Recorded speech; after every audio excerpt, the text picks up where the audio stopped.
Wow. Good evening and welcome to the virtual conference live talks with myself, Dov Benyaacov-Kurtzman. And do we have a treat for you in this episode? Dr. Naomi Baum is a resilience and trauma expert. I mean, what is better than having somebody like that during this coronavirus crisis? No matter where you are on this crisis compass, whether you are on your way out of lockdown, whether you're in lockdown, whether you've returned to lockdown, we're all going through certain near traumatic, if not traumatic experiences. And I couldn't think of someone better to invite than a great colleague, and I'm privileged to call her also a friend, I think, Naomi Baum, Dr. Naomi Baum. I met her personally 3 years ago when there was the Manchester suicide bombing, and I appealed to a number of people if they would come from Israel, where they were extremely experienced in that, and come over to Manchester and help out, train people, speak to people, and basically try to intervene in the city. And Dr. Naomi Baum was one who immediately answered that request, being experienced with community interventions. She came straight out to Manchester and visited a number of communities, not just in Manchester, but between Manchester and Liverpool, and also getting over to the Liverpool area, meeting so many different types of people and communities in the north of England, doing some incredible work. And anybody that has met this woman has the same reaction and the same things. She, apart from being a very wise, intelligent, and knowledgeable person, she's also an author. She is very kind and very loving and full of compassion. And that is something that I hope you will also recognize tonight when we meet her. So without further ado, just waiting for everybody to get in. Don't forget to share, like, tag. Let's get everybody on tonight. If you've got any questions or comments, you can stick them in the comment section and we'll pick them up and we'll share them with Naomi.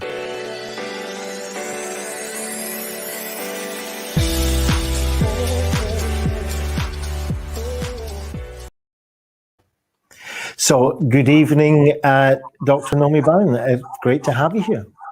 Hi, it's a pleasure to be here. Thank you for having me. Oh, it's wonderful. And it's always a pleasure meeting you. And again, I have forever grateful for what you did for the city of Manchester 3 years ago. Before we get into what's going on tonight and everything, could you just, I think it would be better, I always say to my guests that you can do yourself better justice than me. You know, what are you up to these days? What are you doing? I know you just brought a new book out. Give us a little bit of a kind of a summary of what you're up to these days, Dr. Naomi. Okay, so actually these last 2 months have been exceptionally busy. I'm sort of in kind of winding down, I might say, a professional career. I freelance and consult, but it's been anything but winding down these last 2 months.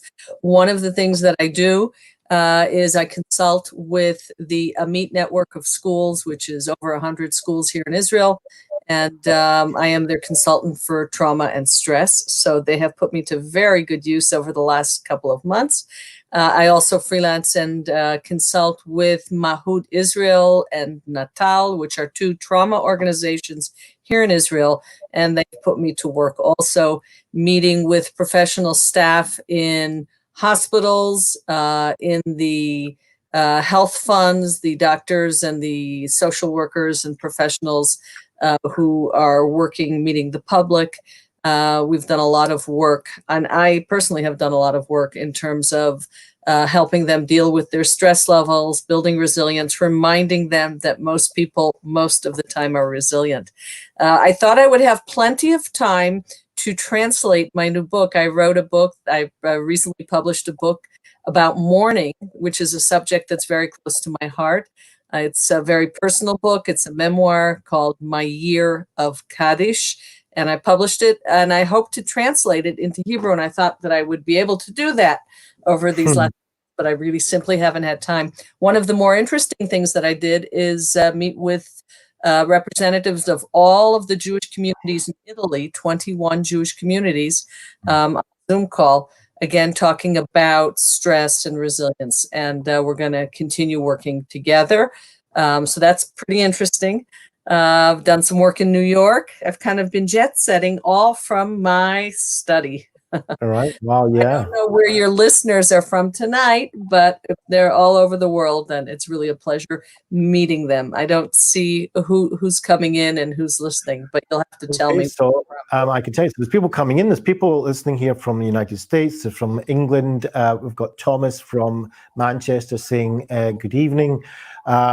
We have Darren Fields from America coming in from New York. We've got somebody from Israel that says hi. So we've got quite a lot of people joining in as we speak. Wonderful. So you've been jet setting, virtually jet setting around the world, and you've been Virtually extremely busy. jet setting.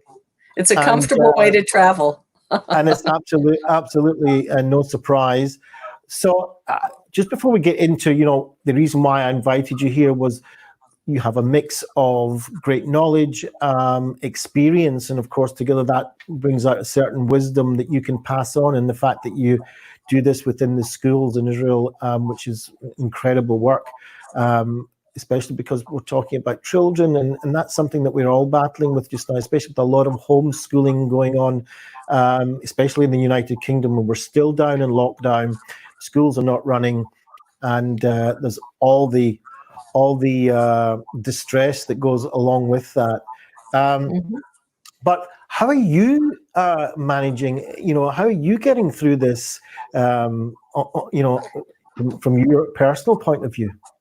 Okay, so the good question, because one of the things, I think one of the concepts that's most helpful, and I'm assuming that most of the people watching this are probably mental health professionals.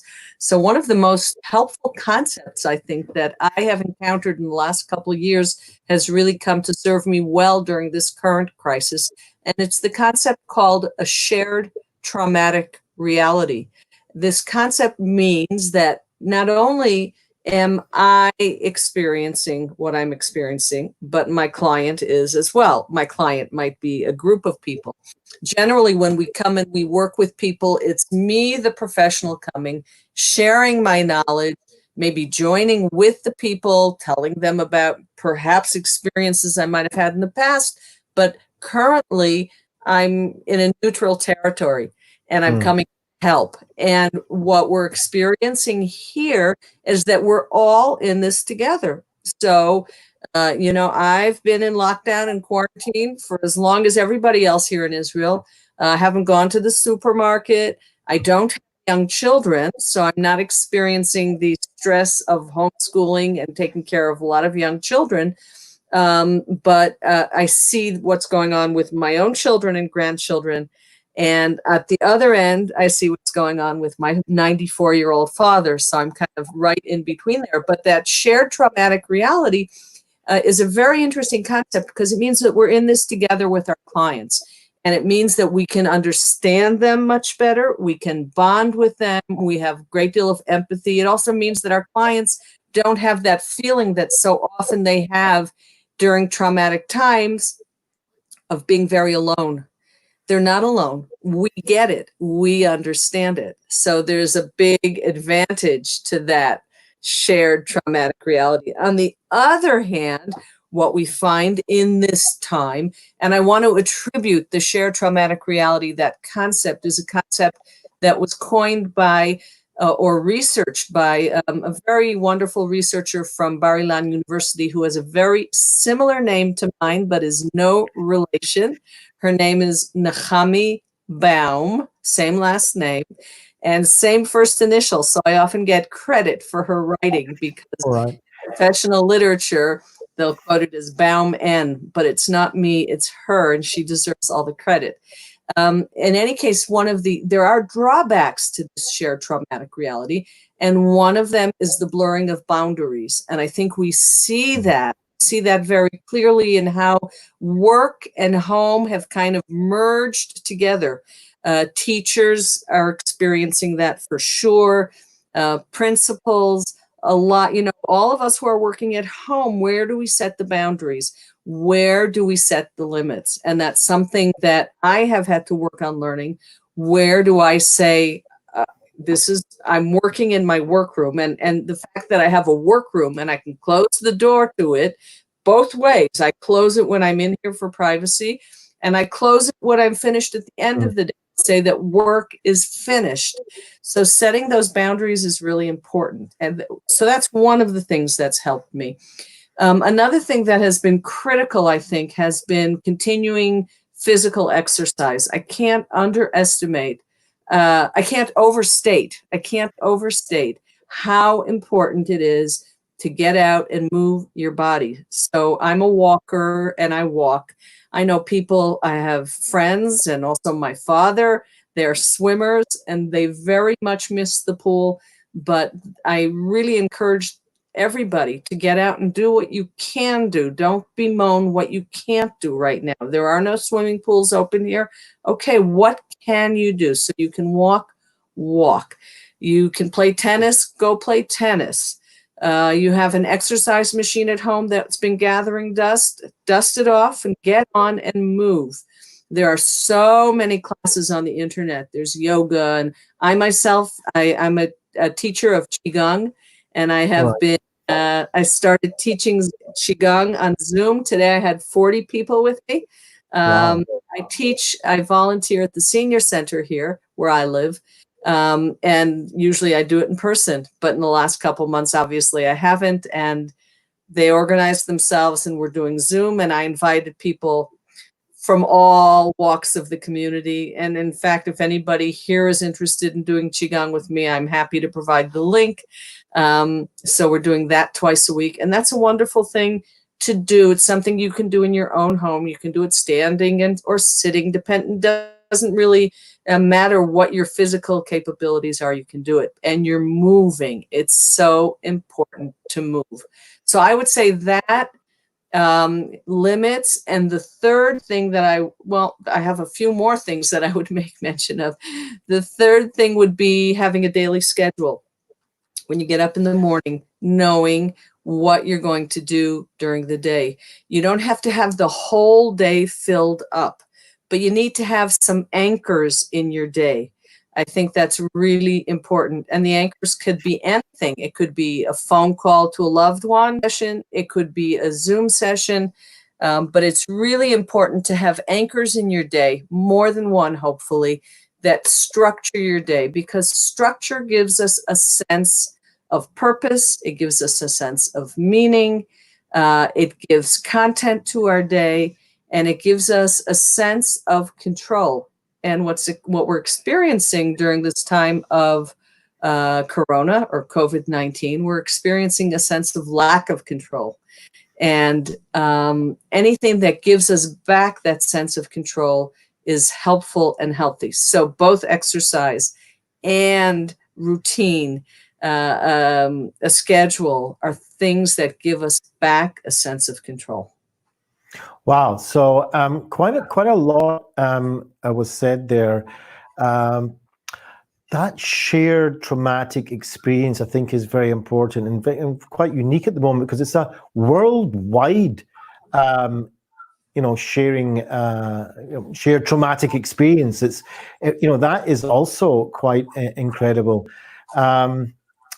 And that idea of boundaries, what I liked what you said was, not only do you close the door when you're working, but closing the door when you've finished work, and that is put to the side, I think is really important, especially, probably for everybody, but especially with healthcare workers. That ability to put down the work and get on with the rest of your life, or whatever it involves, but to close the door, if you like, on your work when you possibly can, I think is amazing advice and really, really important. We've got Norman Evans saying hello from Toronto in Canada. He says Israel seems to be returning to normal faster and has less deaths. Is this true? And what is that? How do you see that as is that how come that's possible? What is it you put down that that's the reason? Okay, so I mean, it does look like we've had I don't keep up with the daily figures, 200 and something, maybe 220 or 230 deaths for a population of 9 million people, and that is really very small. And I think there are probably a couple reasons to it. I think we got onto this very quickly. We went into lockdown very quickly. We live in a state where we are used to seeing the police and the army around. It doesn't surprise us.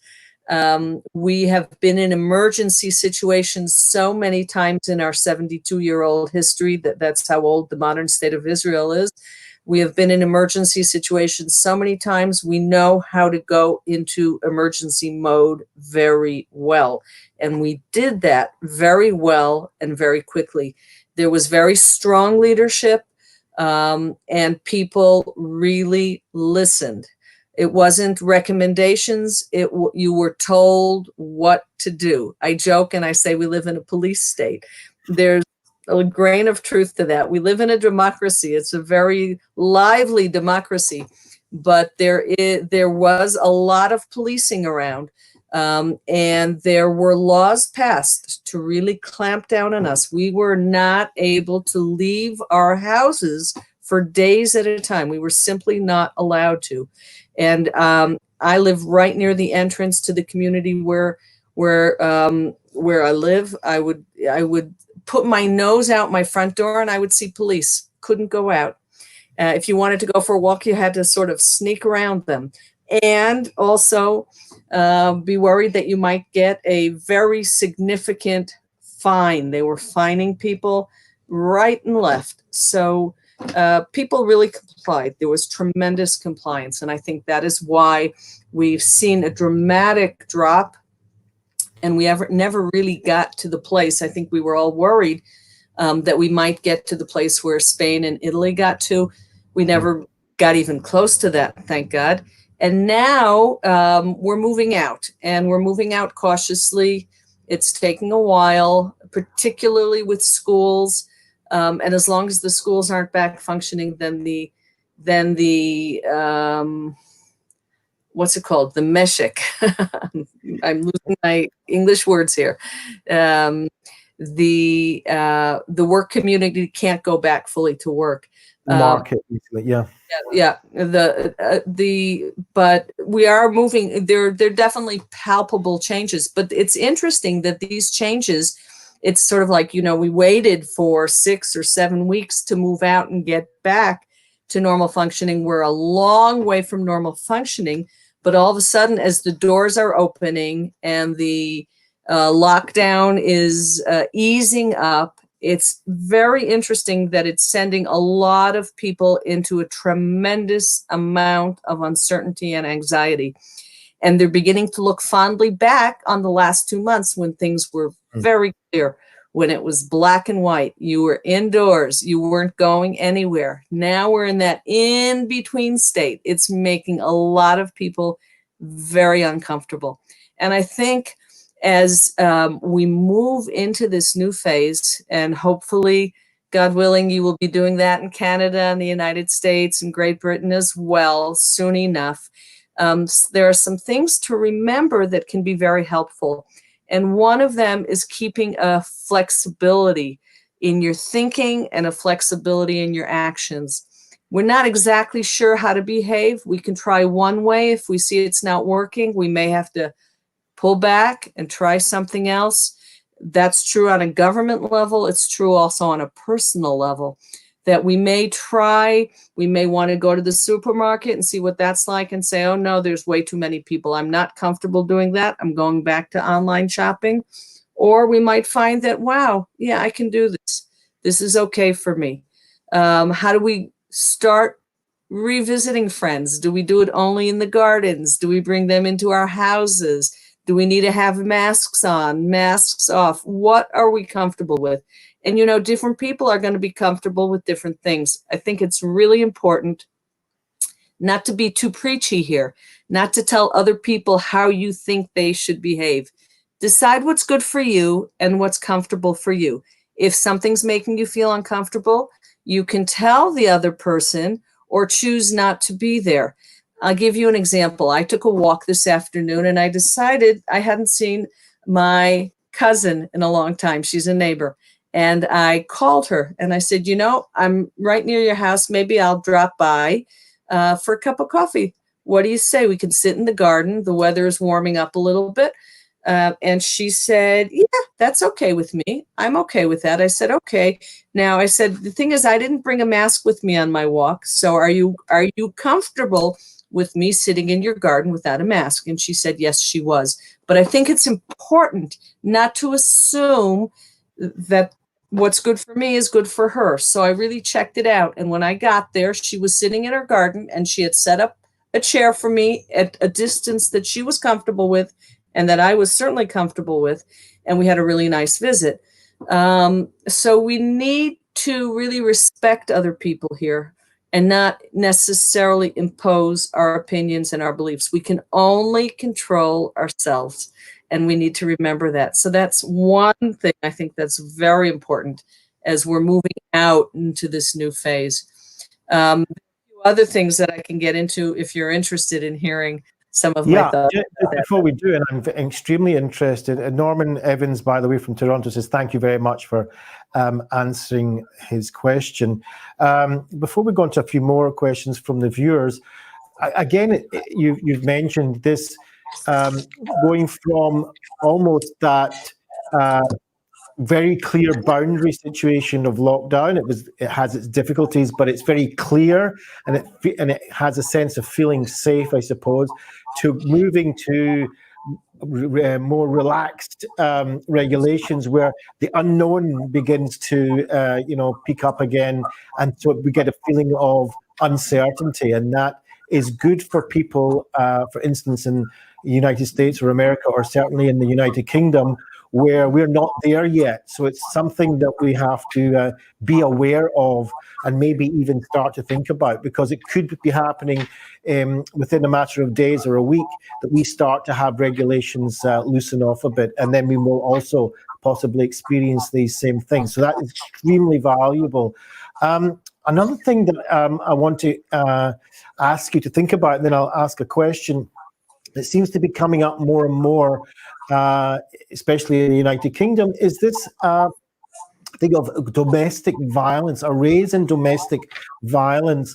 And I've got a very good friend of mine, Professor Tom Tubo, and he was involved with the Ebola crisis in Africa as a researcher and a therapist. And he warned already 2 months ago when I interviewed him that be aware that domestic violence can be on the rise under these kind of lockdown conditions. And it seems that we're seeing that happen and come to reality. So I just want to ask you if you've got any, anything to say regarding families that are feeling this pressure with the kids are not in school, maybe you have to work, maybe you're not going to work. There's some sort of pressure in the submarine of being on lockdown, or as you say, having that kind of police state of civil liberties being taken away from you. And so you're kind of crammed in against your will, if you like. And this is causing a rise in irritability and a lower of tolerance, which in some cases could increase the likeliness of domestic violence. So maybe even a couple of words on that. But before we get to it, Vered Nuriel Porat from Israel says, hi to both of you and thank you. Hi, Naomi from Vered. The financial situation for many people is different than coping with our usual security issues. When you intervene,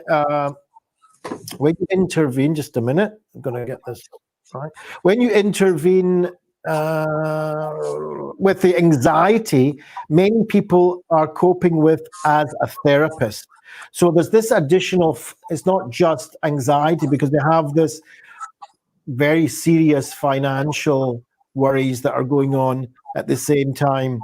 So, and also the therapist, as you said. There's this financial anxiety as a therapist. Right. So regarding the domestic violence, what can be done to maybe lower the risk of that? Well, I'm no expert in domestic violence. I need to put that out there. I know there's been an upswing here in Israel as well. And what I hear and I see and I feel is that there have definitely been lots and lots of pressures on the nuclear family, no doubt about it. If, for example, a couple kind of manages their life and gets along because he goes to work in the morning and she goes to work in the morning, and they meet for just a couple of hours, a couple of times a week, and they get along well in those hours. And then all of a sudden they're put into this lockdown space, and it might be a small space, for 24 hours a day, 7 days a week. That is extremely, extremely stressful. And I know that all of us have experienced some fallout from that. There are some people who look like they're walking on clouds. I met a mother today as I was out on my walk who has many, many, many children, and she looked just so peaceful and calm. And I said, "How are you doing?" And she goes, "I'm doing great. I just love it." But that is the exception. That is the exception, I think. I think for the most part, most people have had their ups and downs, and just accepting that there are plenty of ups and plenty of downs, and it really is a roller coaster. I certainly felt that roller coaster very much in the first few weeks of Corona until we got our footing. I really felt the ups and the downs. And I think one thing that can be helpful during this time, and also during the time of transition, is the concept of compassion. In Hebrew, it's chemla. In English, it's compassion. And I think we have to use it self-compassion. We have to be compassionate to ourselves and also compassionate to the people around us. And what do I mean by that? I mean that we have to be forgiving. If we are having a bad day, we can say, "It's okay. It's okay. I'm allowed to have a bad day once in a while. What can I do to make myself feel better?" And that same compassion we need to bring to our relationships, whether it be with our spouses or with our children or with our parents. And that means that we can't always impose our judgment on them or how we think that they should be living. We have to let them have freedom to choose. We don't want people to choose how we live. We have to be gracious and let them choose and have compassion. And even though we might think, maybe that's not what I would do, that's okay. It's not you, it's the other person. And the best way you're going to get along is if you show that compassion and just open your heart and love without judgment. I know it's easier to say and much harder to do, but if you can kind of put that as a goal, then I think that's helpful. Well, I could definitely see, and I think everyone that meets you will see that you're oozing compassion. And I don't know if I'm oozing. Well, yeah, there's a certain amount of oozing going on. And it comes with practice, and I think it's important for that we all get into practice. This is an experiential nano workshop, I call it, and we spoke about that before.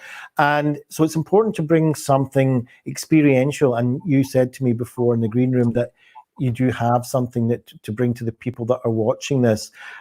So maybe now is the time.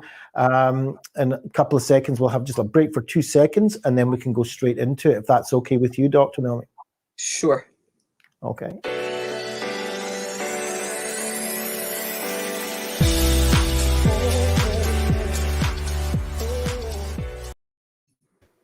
Okay, so let's go into that experiential time for you. I'm going to come out, and I'm going to give you over the broadcast for this particular part of the show. Thank you. Okay. All right, here I am all by myself. Ooh. Okay, so I had been thinking about doing one thing with you, and now I'm thinking that maybe I'm going to do something else. Usually I go with my gut feeling, so I'm going to go with my gut feeling here.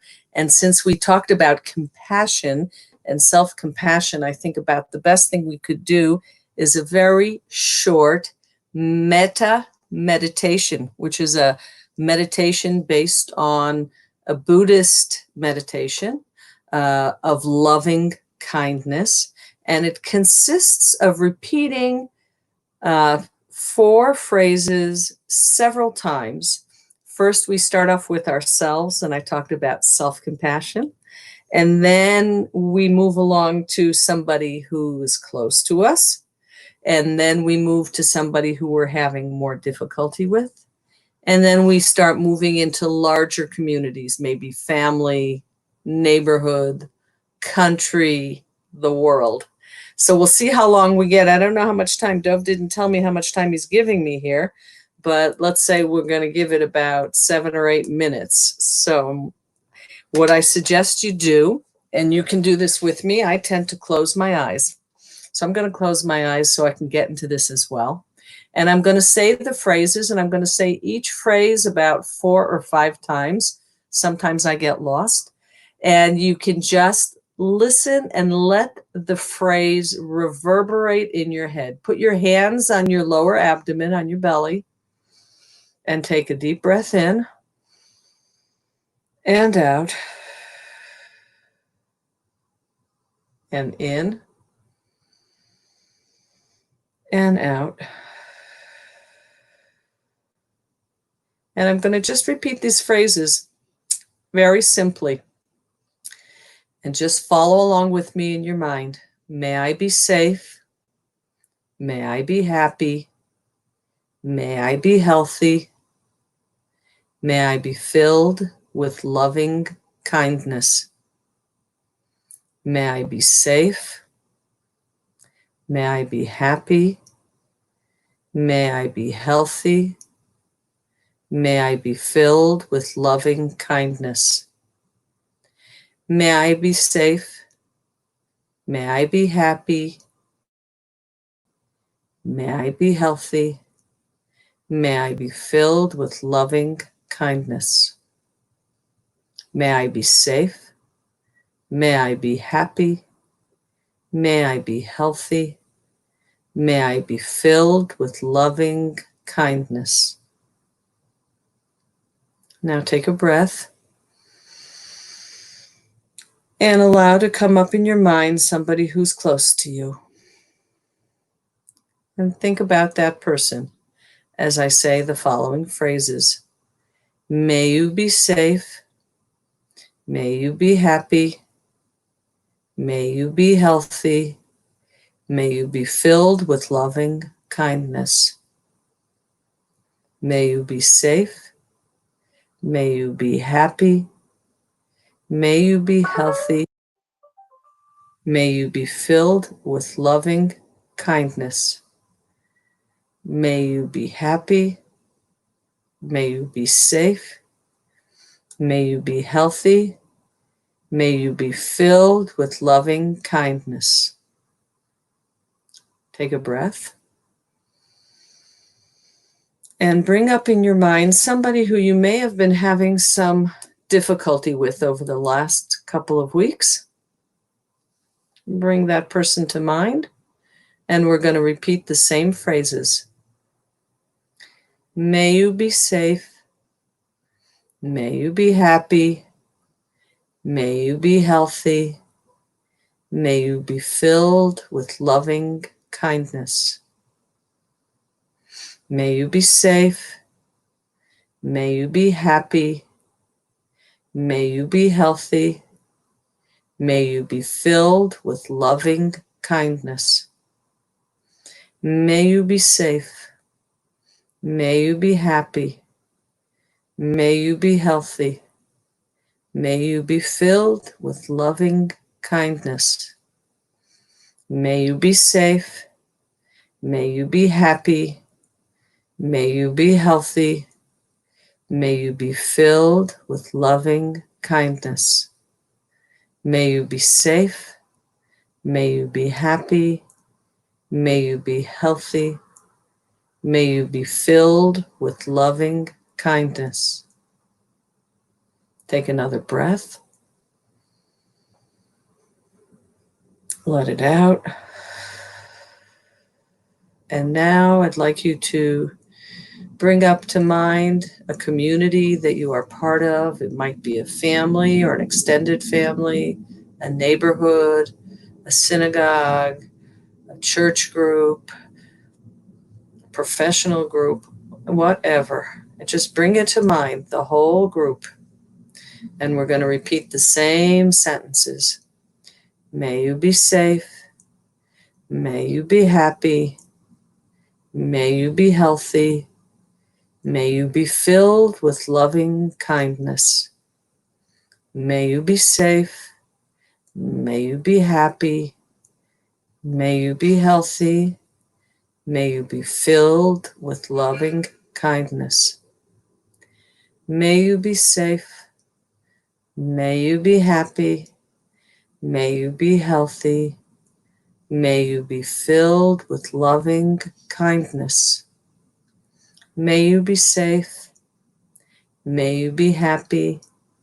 May you be healthy. May you be filled with loving kindness. May you be safe. May you be happy. May you be healthy. May you be filled with loving kindness. And now, take a breath. We're going to bring up the country that we live in, all of the people who live in the country we live in, and we are going to send this out to them. May you be safe. May you be happy. May you be healthy.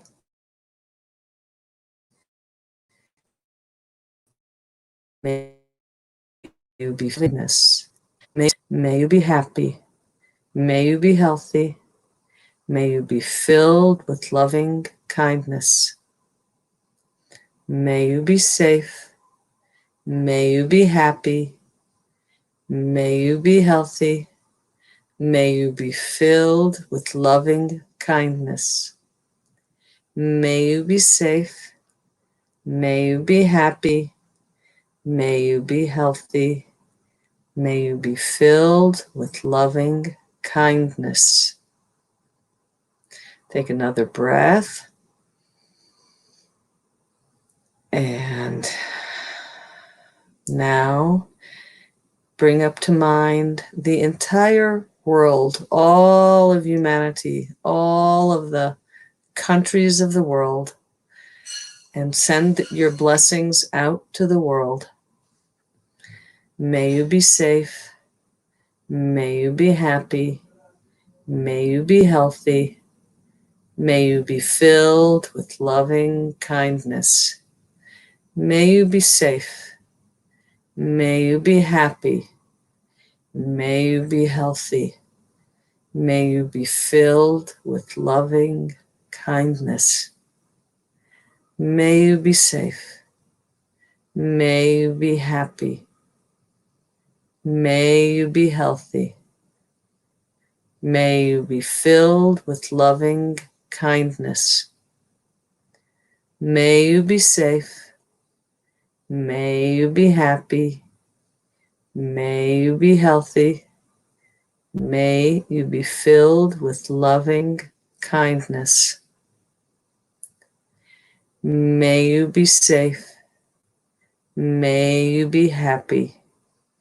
May you be healthy. May you be filled with loving kindness. And let's just sit for a moment and breathe in those good wishes to ourselves and to the entire world.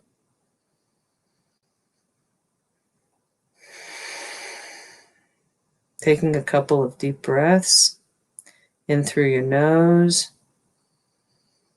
out through your mouth.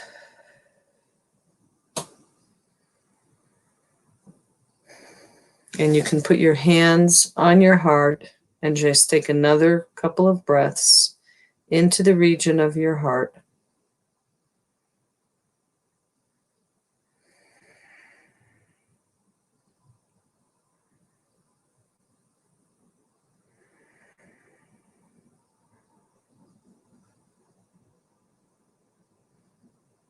smiling into your heart, smiling from your heart, and allowing that smile to rise up to your lips as you open your eyes and come back into the room that you're sitting in and back into this conference.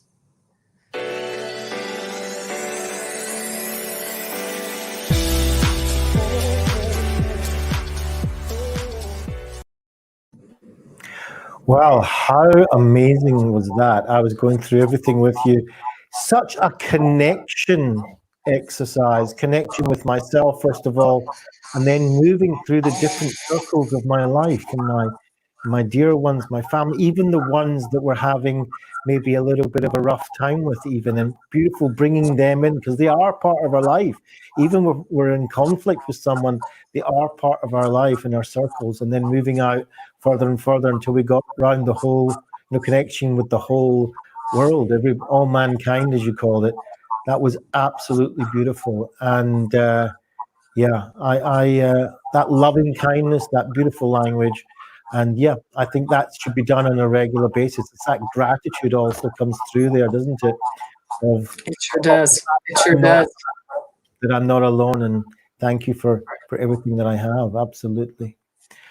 So, you bring up another good point that's very helpful at a time like this, and that is gratitude. And I'm sure you've had speakers who've spoken to that, but I would also underscore how important it is to be thankful for what we do have. And Vered, I just wanted to comment about the fact that the anxiety is very real anxiety. I understand that economic anxiety is very real, and we can get lost in it sometimes. And when we start getting lost, we can just take a breath and say, okay, so we may be going through some tough times and have to tighten our belts. Do I have food on my table? Hopefully the answer is yes. I have enough to eat. I have a roof over my head. I may not be able to have some of the things that I would like to have or do some of the things that I would like to do. I may need to look outside for help and for support. I may need to ask for help and support. But I am thankful for what I have. I'm thankful for the people around me. I'm thankful for what I have.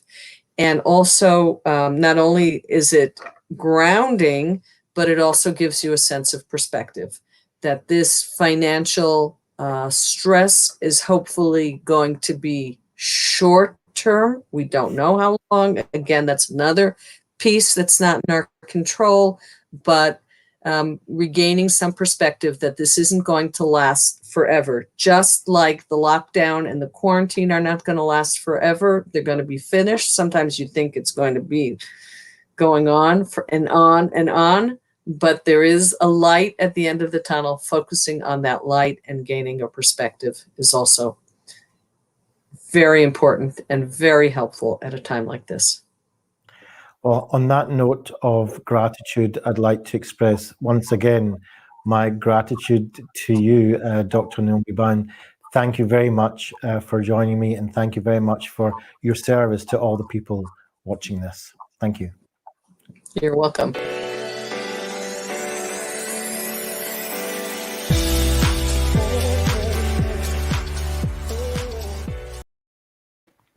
And thank you to all of you who have been watching and supporting the virtual conference live talks through all the past weeks. We still have lots and lots of interesting guests for you. Thank you very much for joining me, and I'll see you on the next virtual live talk very soon. Thank you very much.